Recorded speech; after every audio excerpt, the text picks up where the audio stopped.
නෙලිරචන මාලී ෆොන්සේකාගේ වියෝවත් සමග ජනප්‍රිය රංගන ශිල්පී චන්දික නානාකාර ගැන බොහෝ දෙනෙක් කතා කරන්නට වුණා. ඒ අපගේ ආදරණීය මාලනියව අවසන් මොහොත දක්වා ඔහු ආදරයෙන් රැක බලා ගැනීම නිසායි. ඉතින් එදා මෙදා තුර ඔහුවා මගත් එක්ක අද ජීවිතේ දකින්නේ කොහොමද කියලා ඔහු කියන්නේ මේ විදියට. ජීවිතය කියන දේ තුළ මම හැමදාම මොනවා හරි දෙයක් ඉගෙන ගත්තා.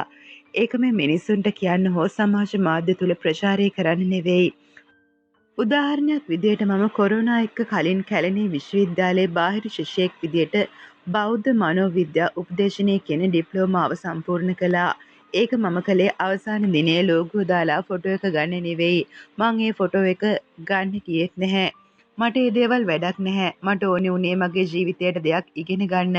ඊට පස්සේ මම එහි උසස් ඩිප්ලෝමාව කරන්න පාලි සහ සංස්කෘතික විශ්වවිද්‍යාලයට ගිහින් බැලුවා. ඒ වගේම මම පොතපත කියවන කෙනෙක්. ඒ දේවල් එක්ක ජීවිතය ගැන පසුතැවීමක් කලකිරීමක් නැහැ. මේක ජීවිතය ගැන ගැඹුරින් කතා කරන්න ඕන දෙයක්.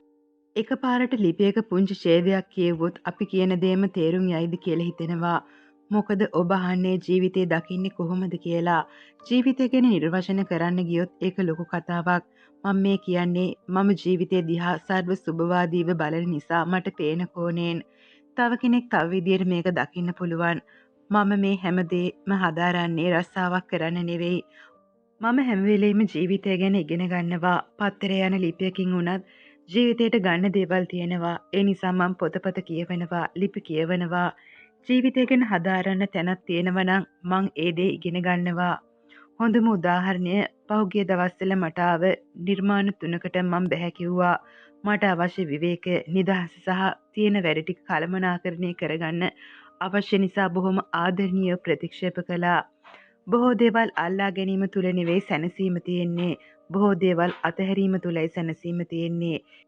ඒ නිසා මම මනසෙන් පිරීලා කියලා හිතලා ජීවත් වෙනවා.